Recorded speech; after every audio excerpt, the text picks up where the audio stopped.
December 1287. 30,000 Mongol warriors crossed into Poland under the winter sky, their horses' breath forming clouds in the frozen air. These weren't ordinary soldiers. These were the descendants of Genghis Khan's unstoppable war machine, the same force that had conquered everything from the Pacific Ocean to the gates of Vienna, crushed the mighty armies of China, burned the great cities of Persia to ashes, and trampled the Russian principalities into submission. Twice before they had devastated Poland so thoroughly that entire generations grew up knowing the Mongol hordes as the horsemen of the apocalypse itself. The commanders leading this invasion, Talabuga Khan and Nogai Khan, had every reason to be confident. Poland had been easy prey before. Why would this time be any different? But as their massive army split into two columns and drove deeper into Polish territory, none of them could have imagined what awaited them. None of them knew that this invasion would end not in triumph, but in something the Mongol Empire rarely experienced. Defeat, complete, undeniable defeat that would echo through the halls of history and ensure that Mongol armies would never again dare to invade Poland. To understand why Poland's victory was so shocking, you need to understand just how terrifyingly effective the Mongol military machine truly was. By the 13th century, the Mongols had perfected warfare to a degree that would not be matched until the modern era. Their army was not only large but fast, coordinated, and brutally efficient in ways that medieval Europe had never encountered. At the heart of Mongol power was their cavalry. Every Mongol soldier was essentially born in the saddle, learning to ride before they could properly walk. These were not the heavily armored knights of Europe, who charged in straight lines and relied on sheer mass. Mongol horsemen were light, mobile, and deadly accurate with their composite bows, able to shoot accurately while riding at full gallop, raining arrows on enemies from distances European soldiers couldn't match. Even more terrifying, they had mastered the feigned retreat, a tactical maneuver that had destroyed countless armies who thought they were winning. Mongol forces would engage an enemy, fight briefly, then suddenly break and run. The opposing army, thinking they had won, would break formation and chase them, only to find hidden Mongol units emerging from the flanks, surrounding and annihilating the pursuers. This tactic had worked against the Polish at the Battle of Tursko in 1241, against the Hungarians, and nearly everyone else who fell for it. The Mongols also possessed intelligence networks decades ahead of their time. They did not ride into territories blind, sending scouts ahead, sometimes years ahead, gathering information about terrain, resources, political divisions, and military capabilities. By the time a Mongol army arrived, they already knew more about your kingdom than you might know yourself. When Talabuga and Nogai planned their invasion of Poland in November 1287, they employed all of these advantages. Talabuga would lead 20,000 warriors, including Ruthenian vassals, towards Sandomierz in northern Lesser Poland, while Nogai would command 10,000 elite Mongol and Turk cavalry toward Krakow and the surrounding region. The plan was elegant in its brutality. Strike with overwhelming speed, prevent the Poles from organizing a unified defense, plunder everything of value, and disappear before winter made campaigning impossible.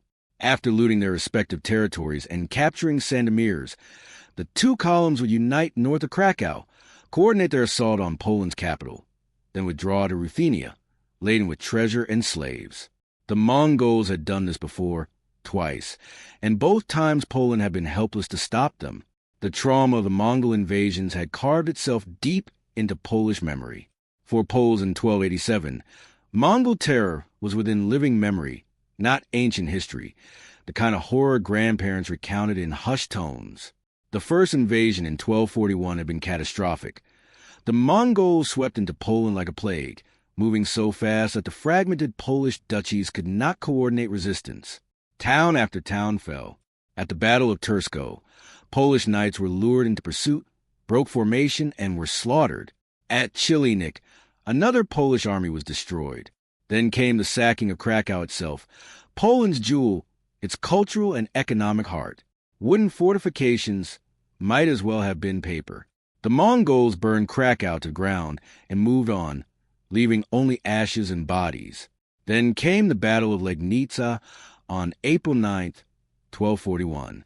Duke Henry II the Pious assembled a formidable force, Silesian knights, reinforcements from Greater Poland, troops from Opole, and Templar contingents sent by the Pope. It should have been enough. It wasn't even close.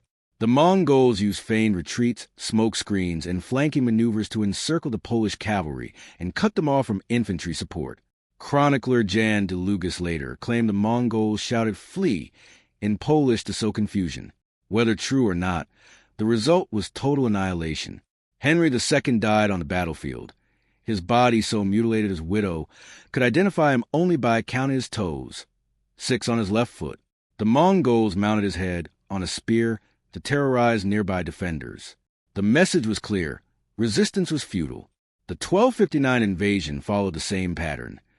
Cities burned, wooden fortifications useless, Sandomierz, Krakow, Lublin, and Zolciach sacked again in less than 20 years. The psychological impact was immense. A generation of Poles grew up believing that when the Mongols came, all you could do was pray for mercy or run. Yet in 1287, Poland would defy that expectation, turning history on its head, showing that preparation, unity, and adaptation could halt even the most fearsome cavalry the world had ever seen. So when scouts brought news in late 1287 that Mongol armies were massing on the eastern border, the terror was immediate and visceral. Here they come again. The nightmare is returning. How many more cities will burn? How many more children will be enslaved? How many more knights will die uselessly trying to stop an enemy that cannot be stopped? But something had changed, something the Mongols didn't know and wouldn't discover until it was too late. After the devastation of 1241, after burying the dead and rebuilding the ruins, Polish leaders faced a brutal truth. Their current defenses were suicidal. The wooden palisades and earthwork fortifications that had protected settlements for generations were completely inadequate against a mobile, siege-capable army like the Mongols. Something had to change fundamentally, or the next invasion, and everyone knew there would be a next invasion, would be just as catastrophic. Poland rebuilt itself from the ground up, and at the center of this transformation was stone. The decision to reconstruct major fortifications entirely in stone rather than what was expensive, time-consuming, and absolutely necessary. Over the decades following 1241, Polish nobles and clergy poured resources into converting their most important strongholds into genuine fortresses. Krakow underwent the most dramatic transformation. The capital's old wooden citadel was completely replaced with a castle made entirely of stone. Thick walls, towers positioned to provide overlapping fields of fire, and installations of both large and small crossbows and catapults allowed defenders to rain projectiles on any attacking force. The contrast was stark. In 1241, Krakow's defenders had huddled behind wooden walls that the Mongols burned through in hours. In 1287, the same Mongols faced walls that their arrows couldn't penetrate and their siege engines couldn't breach. Sandomierz received similar upgrades, as did Wysagora, and across Lesser Poland dozens of castles were rebuilt in stone and mortar. Stone castles existed all over medieval Europe, but Poland's transformation was unique. It was deliberate, a direct counter to Mongol tactics. These were not vanity projects or status symbols. They were military installations designed with single purpose: survive long enough for reinforcements to arrive. Polish military planners understood a crucial truth. The Mongols' greatest strength, mobility, was also their greatest weakness. They excelled at open field raids, riding circles around slower armies, picking enemies apart with arrows and terrain advantage. But prolonged sieges were different. Sieges were slow, expensive, and tied down troops, giving defenders time to call for reinforcements. Sieges negated the Mongols' mobility advantage and forced them into attritional warfare, where numerical superiority mattered less than the strength of stone walls. Duke Leszek II the Black understood this perfectly when intelligence reached him of Mongol armies gathering in late 1287. He did not panic. He did not attempt to meet the enemy in open battle, where their superior mobility could destroy his forces. Instead, he implemented a 3-stage defensive strategy that was deceptively simple but brilliantly effective. Stage 1. Concentrate forces in fortified cities and castles. Let the Mongols come. Let them waste time and men against walls that would not break. Stage 2. Use local forces to harass small Mongol detachments that split off for raiding, making dispersal dangerous. Stage 3. Once the Mongols were tired, frustrated, and spread thin, hit them with a concentrated counterblow using Polish and Allied forces. Leszek had approximately 15,000 troops under his command. Not enough to defeat 30,000 Mongols in open battle, but sufficient to execute this defensive strategy if everything went according to plan. He positioned main forces to block Talabuga's northern column, while leaving strong garrisons in Sandomierz, Krakow, and other key strongholds, then waited. The Mongols were coming, but this time Poland was ready. On December 7th, 1287, Talabuga's northern column departed from their camp near Vladimir and crossed into Poland. 20,000 warriors, including Ruthenian vassal contingents under Mongol command, advanced with a terrifying efficiency that had made them the terror of Europe. They bypassed Lublin, no point wasting time on a siege when easier plunder awaited, and drove toward Sandomierz. The speed of the Mongol advance was terrifying. Villages in their path simply ceased to exist. Farms were looted and burned. Anyone unable to flee in time was killed or enslaved. Panic spread faster than the army itself. Refugees flooded fortified towns, spreading wild tales of the approaching horde. Across Poland, people prepared for the worst. The nightmare was happening again. Yet when Talabuga's forces reached Sandomierz and prepared to assault the city, the unexpected occurred. Mongols, confident that the city would fall as it had in 1241 and 1259, launched their standard assault. The defenders should have been overwhelmed. The walls should have been breached or burned. They were not. Sandomierz held. The upgraded stone fortifications, specifically built to counter Mongol tactics, proved their worth. Mongol arrows had little effect against defenders protected by stone battlements. Siege engines battered the walls without success. Assault after assault broke against the city's defenses. For the first time in their Polish campaigns, the Mongols were stymied. This was the first crack in Mongol confidence, the first hint that the invasion might not follow the familiar script. Frustrated but pragmatic, Talabuga decided to shift strategy. If Sandomierz would not fall quickly, the Mongols would move on to softer objectives. The army redirected toward the Świętokrzyski Mountains, attempting to approach the wealthy Wysagra Abbey. Along the way, they encountered local Polish forces, who engaged in skirmishes rather than meeting the Mongols in a single-pitched battle, testing their mobility, probing for weaknesses, and frustrating the invaders at every turn. This combination of stone fortifications, harassing tactics, and deliberate attritional defense forced the Mongols into a campaign unlike any they had fought before, one where their mobility advantage was negated and their carefully honed reputation for invincibility was finally being challenged. The Polish preparation, strategic foresight, and systematic investment in durable fortifications turned the tables, demonstrating that even the most fearsome army could be resisted when a nation learned from past disasters and adapted to survive. The harassment was constant and annoying, like wolves nipping at a bear. Then came December 20th, 1287, near a place called Wago, and everything changed. Duke Leszek II had been tracking Talabuga's movements carefully, waiting for the right moment to strike. The Mongol column's main force had been depleted as raiding parties split off to plunder the countryside. Standard Mongol practice, but left their concentrated strength diminished. Near the Świętokrzyski Mountains, where the terrain didn't favor Mongol cavalry tactics, Leszek saw his opportunity. The Polish force that intercepted Talabuga near Wago was substantial. Contemporary sources don't give exact numbers, but it was significant enough to give the Mongols a real fight. Crucially, these were not the demoralized defenders who had faced the Mongols in 1241. These were soldiers trained for this moment, taught that Mongol tactics could be countered, and led by commanders who believed victory was possible. When the two armies clashed, the Mongols expected their usual dominance. They expected Polish knights to charge recklessly and break formation. They expected to execute feigned retreats and flanking maneuvers, watching the enemy collapse into chaos. That did not happen. The Polish forces held their positions. They used the terrain to their advantage, limiting the Mongols' ability to maneuver. When Mongol cavalry tried to flank, they were channeled into killing zones where crossbows and armored knights could engage them effectively. The battle became a grinding, brutal affair, exactly the kind of fight the Mongols wanted to avoid. Heavy cavalry, when properly positioned and supported, could stand against mounted archers. Stone-like defensive formations could weather arrow storms that would have broken wooden shields and demoralized troops. The fight lasted far longer than any engagement the Mongols had experienced in Poland before. As the hours wore on, something unprecedented happened. The Mongols broke. Talabuga's forces, suffering mounting casualties and unable to achieve the quick victory they expected, began to retreat. The retreat became a rout. Polish chronicles describe the defeat as quite severe, medieval understatement for a disaster.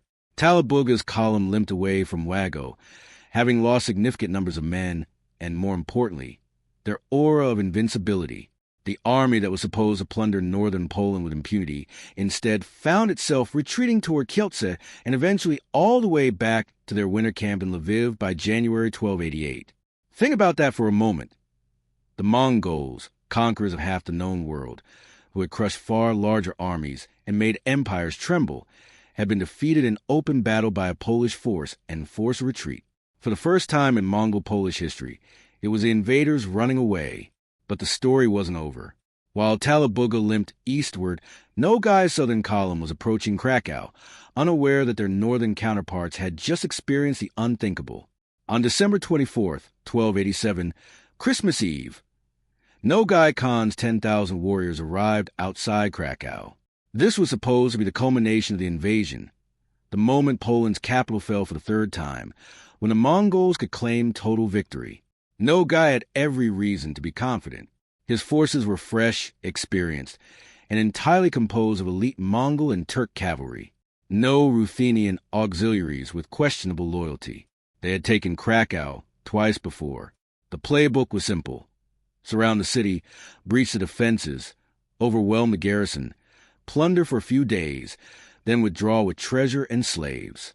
But when Nogai's forces positioned themselves around Krakow's walls, they saw something that must have given them pause. These weren't the wooden palisades of 1241. These weren't even the modest fortifications of 1259. Krakow had transformed into a genuine fortress.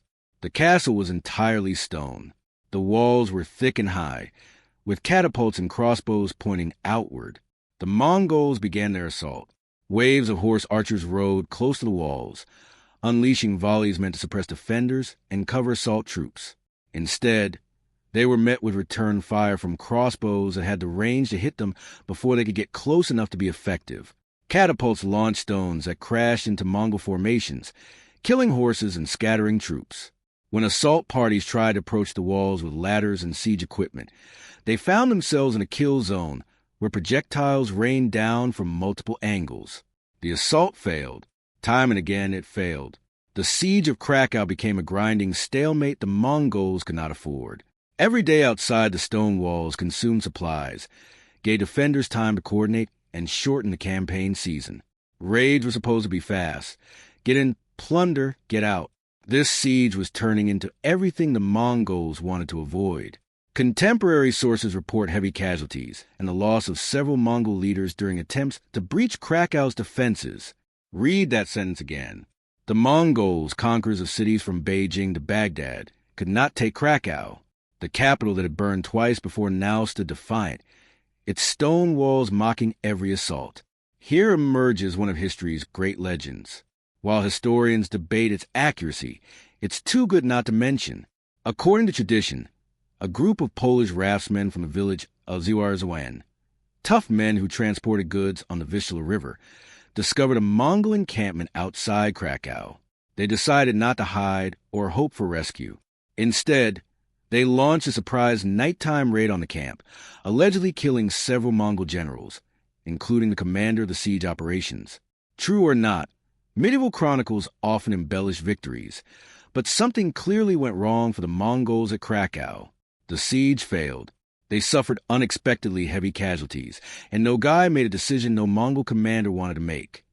He abandoned the siege, divided his forces into smaller raiding parties, and attempted to salvage the campaign by plundering the countryside north and south of Krakow.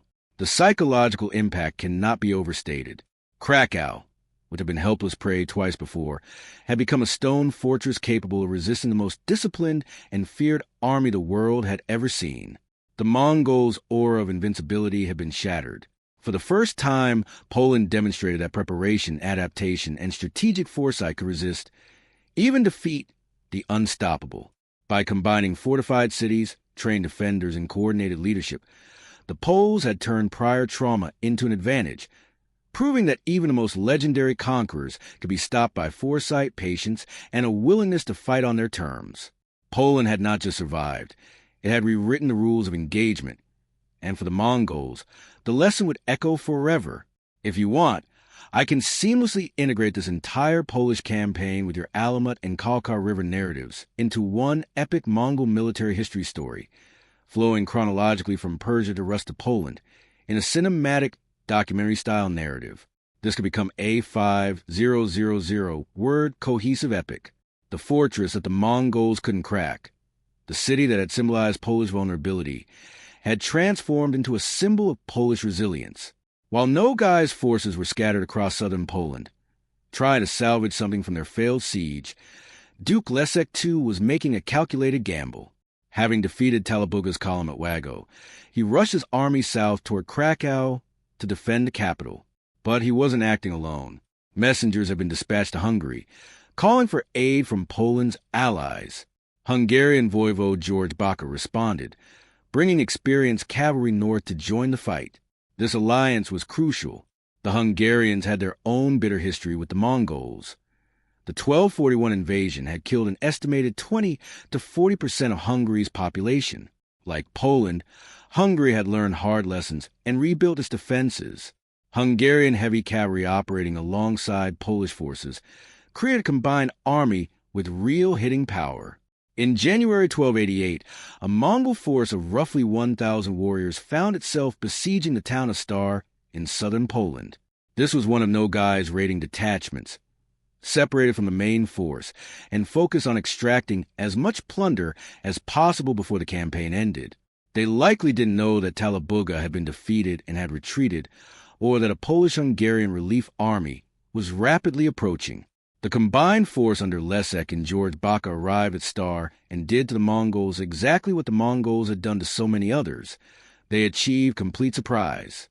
The detachment, confident no significant enemy forces were nearby, suddenly found itself under attack from a much larger, organized army. There was no time to defend, no time to execute tactical maneuvers, no time to retreat in good order. The Battle of Star Sonk was a massacre. The entire Mongol force was annihilated, their commander killed. Contemporary sources specifically note that the Mongols were utterly surprised and crushed. This wasn't a tactical withdrawal or a strategic retreat. It was total destruction. When news of Star Sonk reached Nogai, the reality became clear. Talabuga's column had been defeated and had withdrawn. His own siege of Krakow had failed catastrophically. His raiding parties were being hunted by local forces. A substantial Polish-Hungarian army was now in the field, organized, aggressive, and winning. The campaign had become a disaster. Nogai made the only rational decision available: full retreat. In late January 1288, he gathered what remained of his forces and withdrew to Ruthenia. Unlike previous invasions, he wasn't leading a victorious army laden with treasure and slaves. He was leading a defeated army that failed to achieve any strategic objectives. Mongol sources are tellingly sparse about this campaign. Conquest and glory made for good storytelling, but humiliating defeats were quietly forgotten. Remarkably, after the failed 1287 to 1288 campaign, the Mongols never invaded Poland again. Not once. The nation that had been an easy target for half a century suddenly became a territory the Golden Horde wanted nothing to do with. So what happened? How did the Mongol war machine, which had conquered territories from the Pacific to the Danube, fail so completely against Poland? Polish historian Stefan Kowski identified two main causes, each revealing crucial lessons about military power. First, internal division crippled the Mongol campaign. Talabuga and Nogai were ambitious commanders who didn't coordinate well. Rivalry between them meant the two columns operated independently rather than as a unified force. When Talabuga was defeated at Wago and retreated, Nogai didn't even know immediately. By the time Nogai was besieging Krakow, northern support had evaporated. The 30,000 warriors invading Poland might have been enough to overwhelm Polish defenses, if unified, but divided into separate columns with poor communication, they became vulnerable to defeat in detail.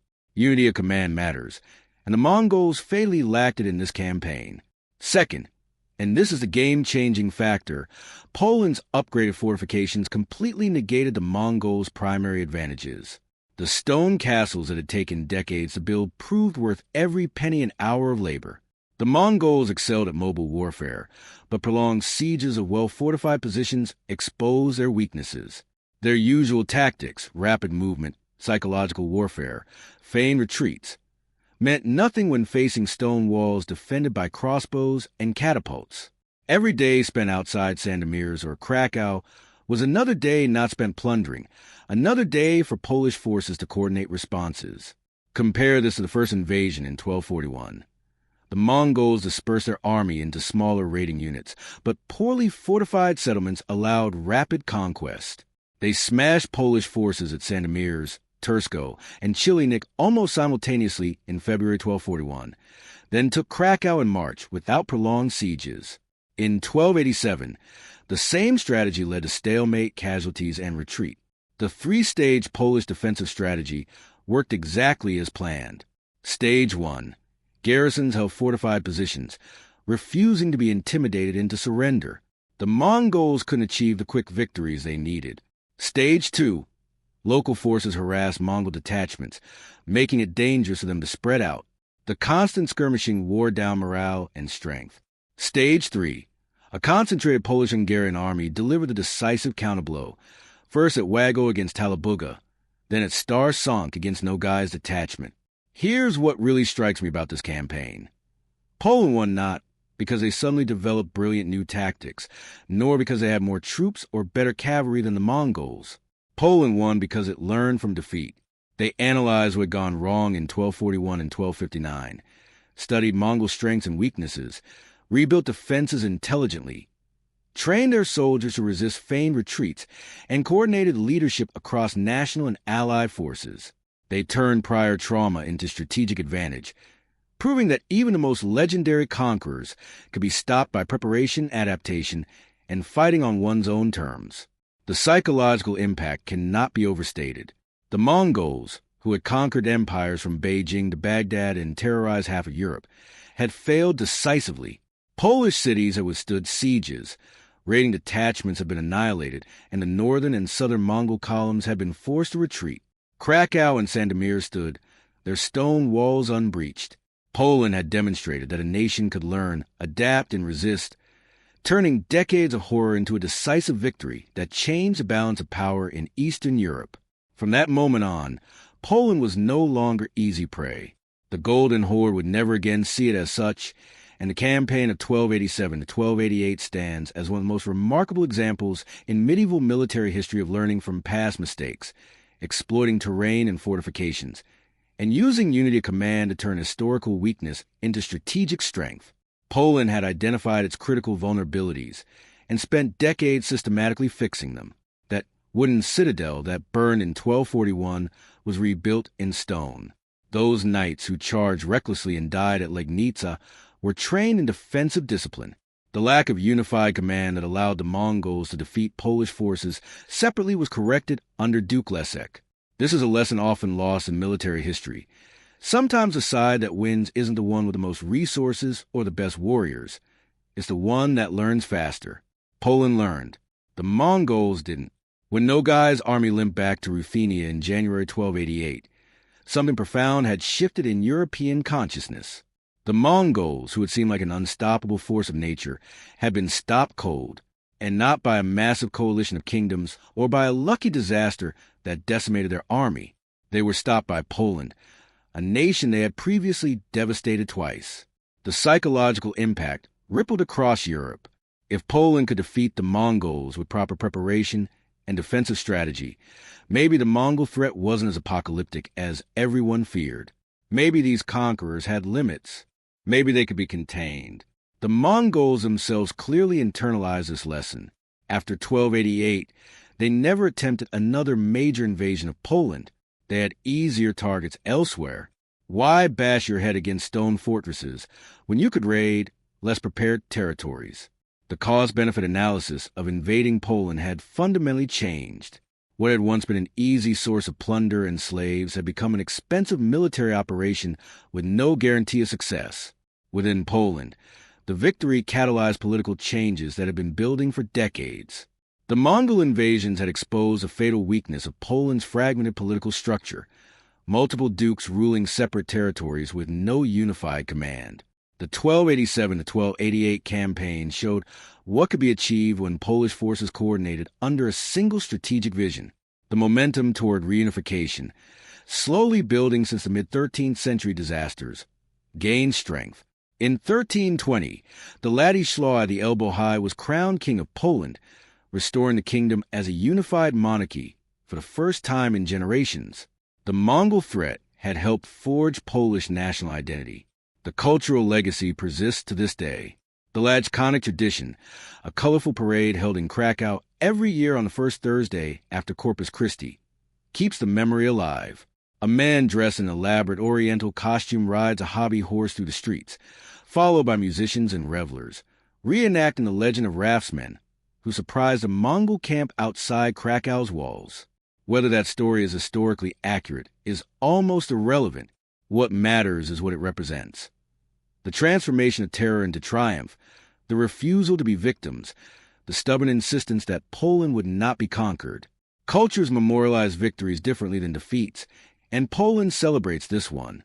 The Mongols, who documented their conquest extensively, barely mention the 1287 to 1288 campaign. It was an embarrassment, a failed raid, better forgotten. Poland remembers. Poland celebrates. 700 years later, thousands still line Krakow streets for the Lajkonik parade, celebrating the time their ancestors stopped the unstoppable. What did the Mongols expect when they invaded Poland in 1287? They didn't expect stone fortresses where wooden palisades had stood. They didn't expect garrisons that would hold firm rather than surrender or flee. They didn't expect local forces to aggressively harass their raiding parties instead of cowering in fear. They didn't expect a Polish duke who understood their tactics well enough to counter them. They didn't expect Hungarian allies to arrive at the crucial moment. They didn't expect to be defeated in open battle at Wago and annihilated at Star-Sank. Most fundamentally, they didn't expect a nation that had learned from its defeats. The Mongols expected 1241 and 1259 to repeat themselves. Easy plunder, scattered resistance, quick victory. What they found instead was a Poland transformed by trauma into something harder, something that wouldn't break. They found a nation that spent 46 years preparing for their return, building defenses specifically designed to neutralize Mongol advantages, training soldiers in tactics that could counter mounted archers, and developing strategies that turned Mongol strengths into weaknesses. The irony is almost poetic. The Mongols had taught Poland how to be strong by demonstrating exactly what they were vulnerable to. Every wooden wall that burned in 1241 became a stone wall by 1287. Every undisciplined charge that ended in a massacre at Legnica taught a lesson about defensive discipline that paid off at Wago. Every city that fell easily because it was isolated and unsupported led to alliances, like with Hungary, that proved decisive at Star-Sank. In 1241, Poland burned. In 1288, the Mongols learned to fear Polish stone. There's a broader lesson here that extends beyond medieval warfare. Adaptation is survival. The strongest army, the most successful empire, the most devastating military force. None of it matters if you can't adapt when circumstances change. The Mongols had conquered half the world using tactics that worked brilliantly against unprepared enemies. But when they encountered an enemy that had studied those tactics, learned from previous defeats, and systematically built defenses to counter them, suddenly the invincible war machine stalled. Poland in 1287 was arguably weaker than Poland in 1241 in terms of raw military power. They didn't have more soldiers. They didn't have better weapons. What they had was knowledge purchased with blood and tears, and the wisdom to use that knowledge, which made all the difference. Think about the significance of this. The Mongols were an army of global conquerors, feared from the Pacific to the Danube. They had annihilated armies far larger than Poland's, reduced cities to ashes, and reshaped the political landscape of Europe and Asia. And yet here, a nation that had once been helpless had analyzed its past defeats, rebuilt its defenses, trained its soldiers, unified its command, and turned invaders' strengths into weaknesses. The Mongols weren't invincible. They could be studied, countered, and defeated. Now I want to hear from you. What other examples in history can you think of where a nation or army came back from devastating defeat to win against the same enemy? Drop your thoughts in the comments. And if you found this story as fascinating as I did researching it, share it with someone who loves military history. Hit subscribe so you don't miss the next deep dive into battles that changed the course of history. Remember, even the unstoppable can be stopped. Sometimes all it takes is refusing to make the same mistake twice.